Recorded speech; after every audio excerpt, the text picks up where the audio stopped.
Hey everybody, welcome to yet another World of Tanks replay. Once again, watching Rothmog. This time he's playing the KV-4 on Highway.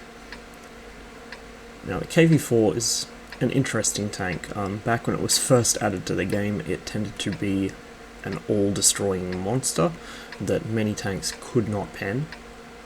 These days, power creep's kinda left it behind a bit. Its armor is no longer as reliable as it once was, and the RNG on its gun can get kind of infuriating. However, when it's played right, it can still be a force to be reckoned with. Of course, there's really only one place a KV-4 can reliably hold up this match, and that is the town. So that's where Rothmog takes it.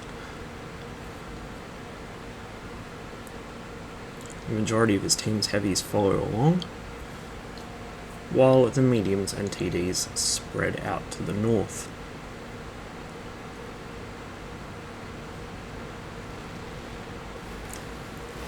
The KV-4 is not going anywhere in a hurry. This thing weighs something like, I think, 90 or 100 tons. In fact, it may even be more than that. I have trouble remembering it because I don't really see them that often, but put it this way, it's extremely heavy. Ramming a KV-4 in anything is a bad idea.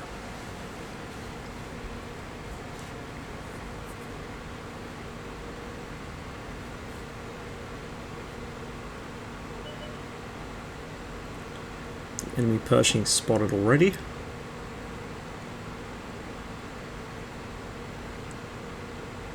As the friendly Cromwell scoots up ahead into town and finds a bunch of tanks with his face.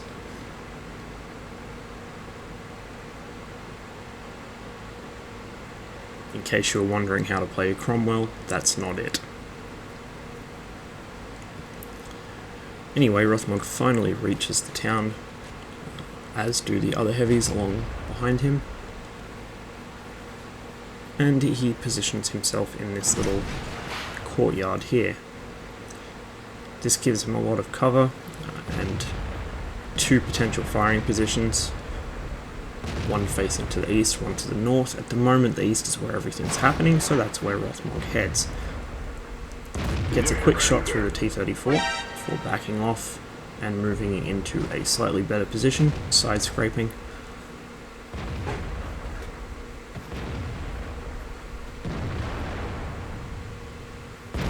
He goes for the cupola shot on the T-34. Unfortunately, the cupolas on T-34s, T-29s, etc., are so well angled that they're very difficult to pen. Probably he could have just penned the hull. The T-34 doesn't have much side armor. It does have very broad, wide tracks, but there's only so much those can do. In any case, Rothmog does find his spot to shoot the cupola to get it to pen, and the T-34 goes down to the KV-5.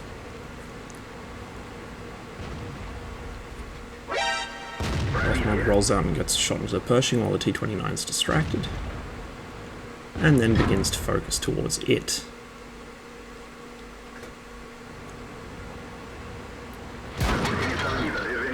Distracted as he comes around the corner by the Pershing, he returns the favour, and the enemy 110 appears to be shooting at his turret, which is not the smartest idea.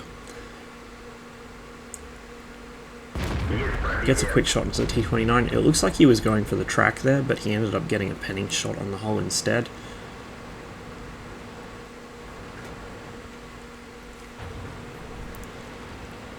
The two enemy heavies on that corner are not likely to push at the moment. And oh dear, it's a charioteer. The charioteer is actually a very serious threat to the KV-5. It has 268 pen, it has the L7A1 that the Mark 7 gets, a tier 10 gun.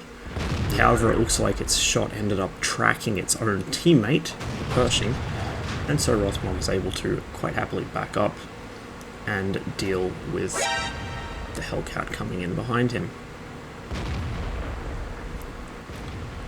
While he might be doing well on his corner, it looks like the T-34 has had a pretty bad run of things. It's missing most of its health.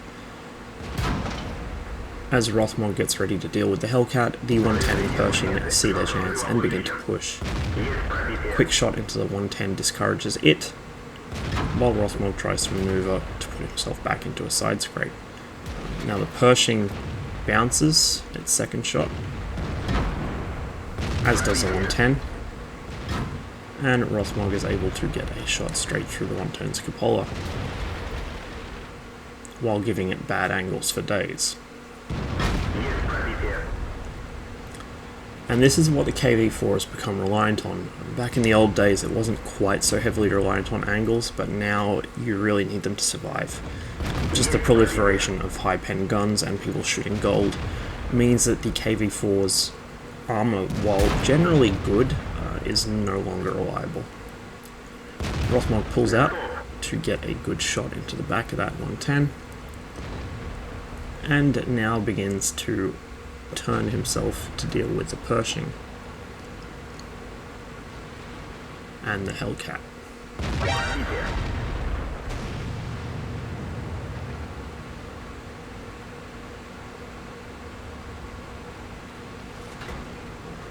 KV-4's weight and horsepower means it easily pushes aside the wreck of the Cromwell, allowing Rothmog to get into the courtyard sooner rather than later and begin the dance of death with this Pershing, who is now one-shottable. Now if the T-37 was actually paying any attention whatsoever, he could actually finish this Pershing off easily himself. Unfortunately, he isn't, because he's really, really bad. He does get a shot in there. It looks like he's shooting HE. I don't think the T-37 gets a gun that does 45 damage. Either way, Rothmog gets a finisher in, and that's the Pershing dealt with.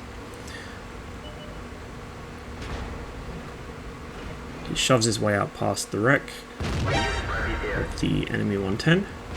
He gets a quick shot into the side of the T-29 as it crosses the street. Looks for another, but it's already in cover, and so he directs it at the VK instead. Unfortunately, the VK backs out of a shot and it bounces. The FCM now makes another appearance and bounces off the side of Rothmog's armor. If you're going to fight a KV-4 in close quarters, you need to actually aim your shots, otherwise you are going to bounce and it is going to kill you. T-29 goes down to the KV-5, which then shifts its attention to the FCM, and Rothmog rolls out for the finisher. It's now just a 3601 left here.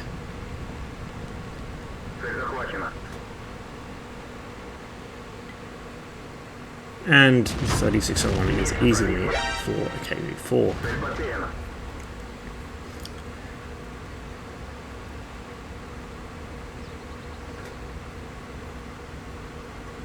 The friendly Artie has actually run himself out of ammo,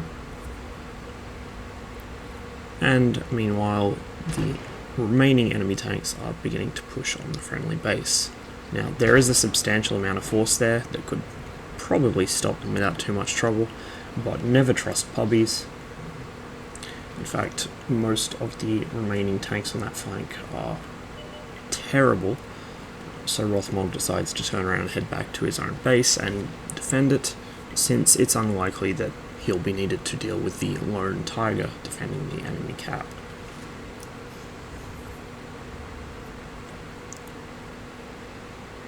Sure enough though, his team do have it largely handled, and so as Rothmog slowly chugs back towards his own base, there's not much left to deal with.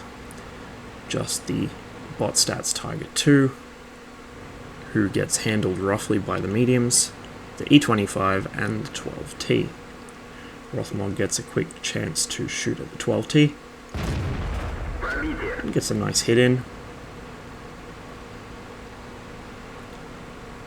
as it begins styling on the friendly Tiger.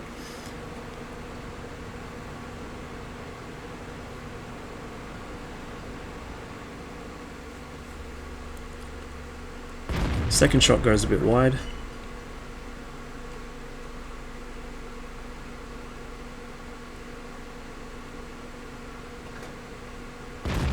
But the third cleans up. Very solid game in the KV-4 there. A good example of why you should always aim when you're actually fighting these things. A lot of those enemy shots that bounced really should not have bounced. If the enemy tanks had taken the half a second required to fully aim their guns at the range they were at, they should have been able to kill Rothmog. However, their carelessness has given him a fantastic match with over 5,000 damage and probably a pretty significant amount of armor or damage blocked by armor as well.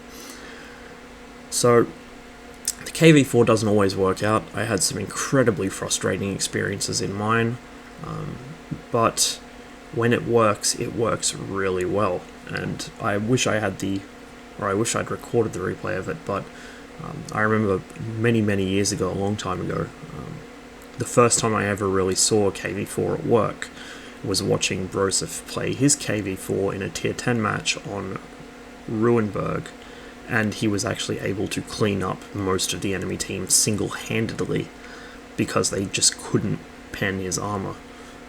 And that's what happens when you have a competently driven KV-4 in a good sort of situation, particularly on a city map, where it's got plenty of cover it can work with, and the enemy are just attacking piecemeal into it.